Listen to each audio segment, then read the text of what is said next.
Assalamualaikum warahmatullahi wabarakatuh. Salam sejahtera untuk kita semuanya. Jumpa lagi teman-teman, masih di channel yang sama, channel kita semuanya, channel Barfil. Semoga kesehatan, keselamatan, dan kelancaran rezeki senantiasa tercurah dan terlimpah untuk kita semuanya.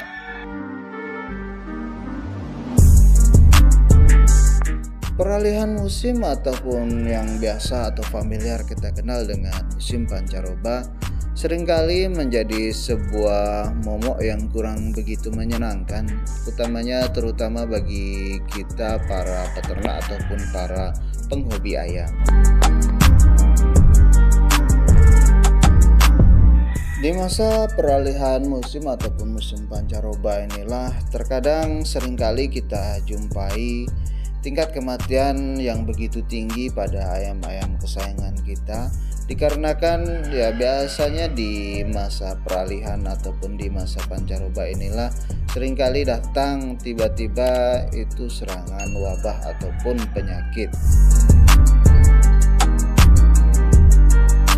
Serangan wabah di masa pancaroba ataupun di masa peralihan ini biasanya amat sangat, ya katakanlah, menakutkan kalau bagi kami ya teman-teman, dikarenakan tingkat kematiannya yang begitu tinggi dan waktu menyerangnya itu amat sangat singkat sekali.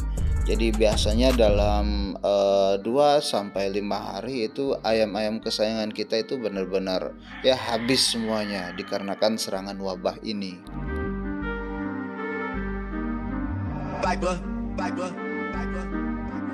Dalam bahasa lokal kami, wabah penyakit ini kami biasa menyebutnya dengan penyakit sampar ya teman-teman. Jadi biasanya itu ayam peliharaan kita itu benar-benar habis, dan seandainya ada sisa pun biasanya kondisinya itu tidak bisa 100%. Biasanya ada yang pincang, kepalanya teleng, terus kemudian sarafnya terganggu, atau mungkin bahkan mengalami kebutaan permanen. Maka dari itulah biasanya di tempat kami kalau ada kandang tempat kawan-kawan atau teman-teman yang biasanya sudah terserang sampar atau sedang terkena sampar atau wabah penyakit ini, biasanya kalau ayamnya itu belum benar-benar habis itu ya memang belum benar-benar berhenti wabah ini. Dan seperti yang tadi kami katakan di awal, bahwasanya wabah ini sangat menakutkan.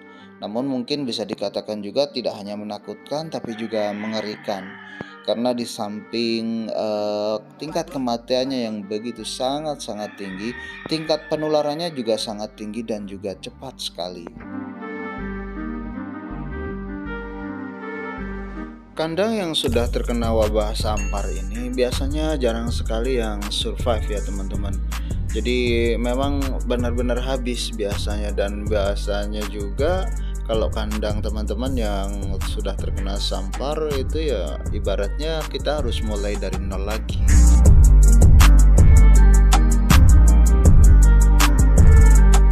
Ada beberapa hal yang biasanya itu kami lakukan guna mencegah penyakit wabah sampar ini datang ya teman-teman. Karena kalau menurut kami pribadi, wabah ini tidak ada obatnya, namun hanya bisa dicegah.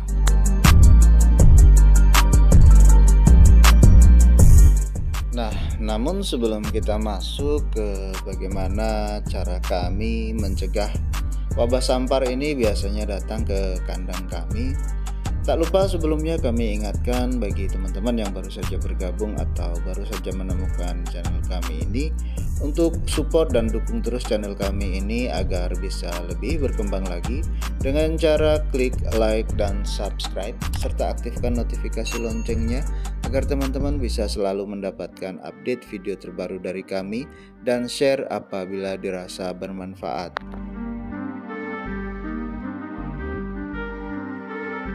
Ada beberapa hal yang biasanya kami lakukan guna mencegah ataupun mengurangi resiko kematian pada saat wabah penyakit di musim pancaroba itu menyerang ya teman-teman. Alhamdulillah sudah beberapa tahun ini di kandang kami sudah ya katakanlah itu tidak ya amit-amit lah, tidak pernah terserang penyakit yang namanya wabah sampar itu teman-teman.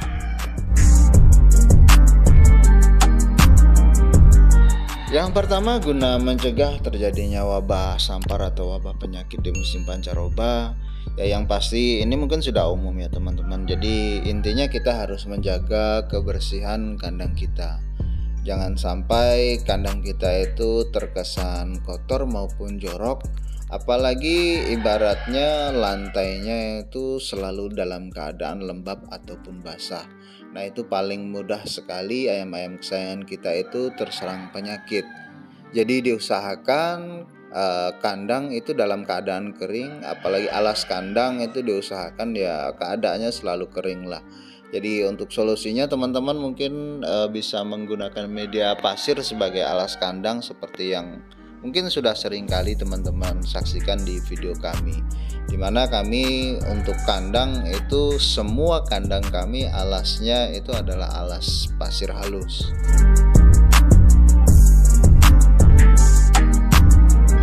Kemudian yang selanjutnya sebagai langkah pencegahan dari wabah penyakit yang biasa menyerang di musim pancaroba, kami selalu melakukan rutin vaksinasi. Ya, untuk vaksin ini ada vaksin tetes, biasa kami menggunakan itu khusus untuk anak ayam yang di usianya itu di bawah 2 bulan.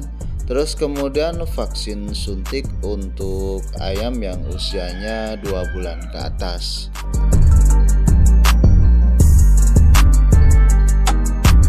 Vaksin untuk ayam-ayam kesayangan kami ya minimal itu vaksin ND ya teman-teman, dan juga vaksin NDIB untuk suntiknya, vaksin suntiknya.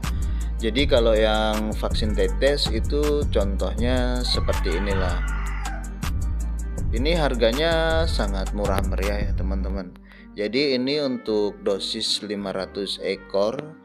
Ini harganya hanya ya tidak sampai 40.000 lah, mungkin sekitar 38.000 kalau tidak salah. Jadi untuk vaksin tetes ini nanti kita akan mendapatkan ya istilahnya 2 botol inilah.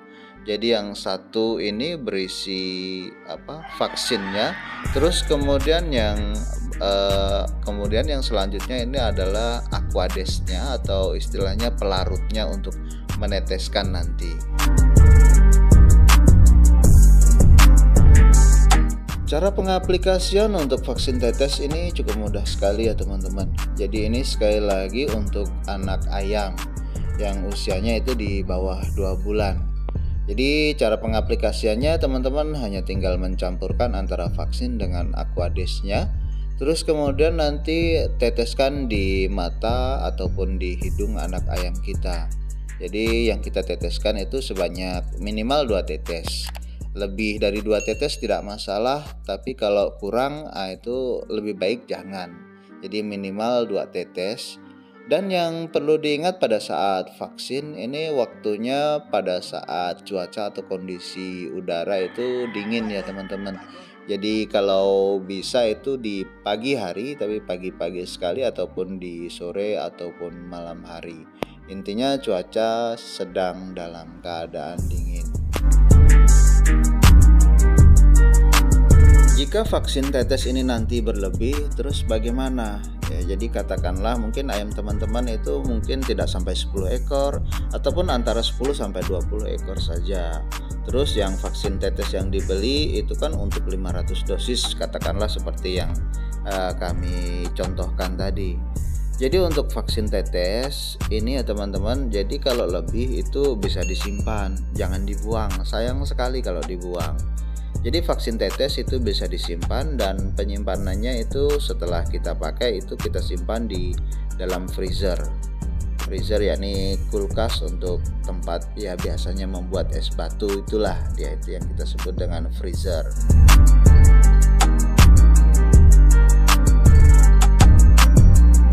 Yang selanjutnya adalah pengaplikasian vaksin dengan cara disuntik ya teman-teman. Jadi kurang lebih seperti ini contoh vaksinnya. Ini adalah contoh vaksin NDAI dengan volume isi itu 100 ml ya teman-teman. Jadi ini harganya kalau di tempat kami harganya itu untuk per 100 ml itu sekitaran 200.000.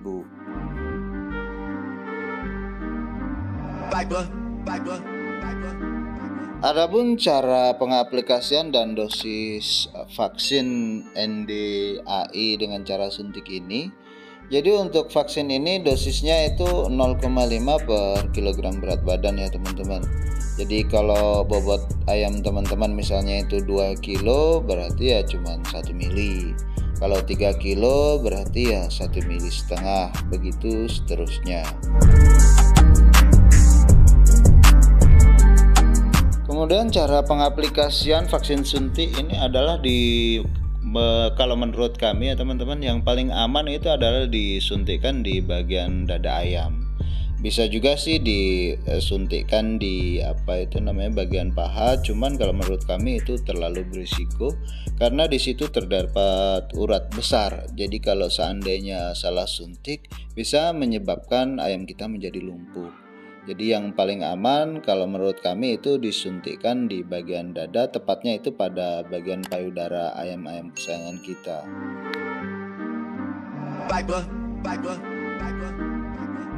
Oh ya, sampai lupa teman-teman. Jadi pada saat melakukan vaksin itu durasi waktunya diusahakan jangan sampai lebih daripada 2 jam. Karena vaksin itu bisa melemah jika dia berada di suhu ruangan itu sekitar kurang lebih 2 jam. Jadi kalau kira-kira teman-teman vaksinnya itu nanti waktunya lebih daripada 2 jam, jadi diusahakan nanti membawa ya termos es itu yang dikasih es. Nanti begitu selesai kita ambil vaksinnya, nanti vaksin tersebut kita letakkan di dalam termos es tersebut. Jadi itu nanti bisa teman-teman pengaplikasiannya bisa lebih daripada 2 jam. Dan juga untuk penyimpanannya, untuk yang vaksin tetes tadi kan di dalam freezer, sedangkan untuk vaksin suntik ini teman-teman bisa menyimpannya kalau ada lebih itu di kulkas bagian bawah, jadi tempat kita nyimpan segala macam sayur ataupun buah-buahan itu.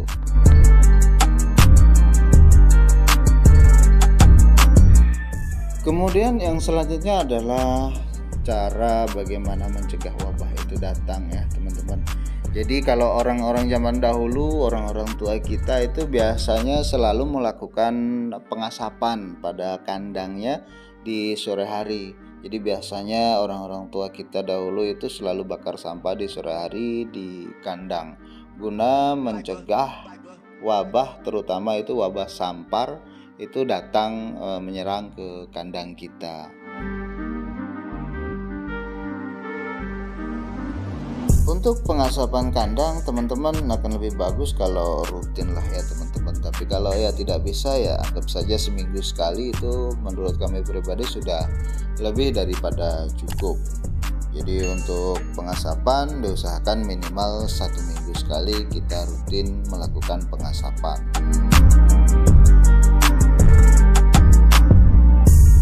Yang selanjutnya adalah bagaimana cara kita mencegah. Ini terutama kalau sudah ada ayam yang sakit ya, atau menunjukkan gejala sakit ya teman-teman. Jadi ayam yang sudah menunjukkan gejala-gejala sakit atau ya katakanlah demam ataupun meriang, itu teman-teman bisa langsung memisahkan. Terus kemudian melakukan sterilisasi kandang. Jadi ayam yang sudah menunjukkan gejala sakit tadi langsung kita pisahkan, terus kemudian kandang kita sterilkan dengan desinfektan yang banyak sekali dijual di toko-toko terdekat, terutama toko pakan, ataupun kalau tidak ada bisa di online shop. Terus kemudian kandang kita sterilkan, dan kemudian ayam-ayam yang ada di lingkungannya atau di dalam satu kandang tersebut kita berikan minum rebusan air gula merah plus sedikit jahe ya teman-teman, sebagai langkah awal pencegahan ataupun pengobatan. Untuk situasi ataupun kondisi yang normal, sterilisasi kandang ini mungkin hanya cukup 1 bulan sekali ya teman-teman. Tapi kalau sudah ada ayam yang sudah menunjukkan gejala sakit ataupun mungkin sudah sakit, ini minimal sterilisasi kandang kita lakukan minimal itu 3 hari berturut-turut, ataupun kalau mungkin teman-teman merasa kurang yakin itu bisa sampai 7 hari berturut-turut. Dan perlu diingat saat melakukan sterilisasi kandang itu waktunya atau jamnya itu kurang lebih sama seperti saat kita melakukan vaksin, yakni pada saat cuaca itu atau kondisi dalam keadaan dingin ya teman-teman. Jadi kalau pagi ya pagi hari sekali, kalau sore ya sore hari sekali.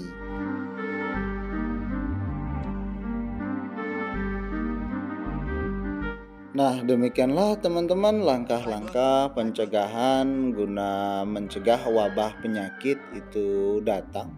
Utamanya wabah sampar, terutama itu di musim peralihan musim ataupun di musim pancaroba ya teman-teman. Mudah-mudahan saja bermanfaat untuk teman-teman semuanya, terutama teman-teman sesama penghobi. Akhirnya kami mohon maaf apabila ada kekurangan dalam hal penyampaian, dan jika ada hal yang kurang jelas ataupun ada hal yang ingin ditanyakan, silahkan saja tinggalkan jejak di kolom komentar. Akhirnya sekali lagi wassalamualaikum warahmatullahi wabarakatuh. Salam sejahtera dan terima kasih.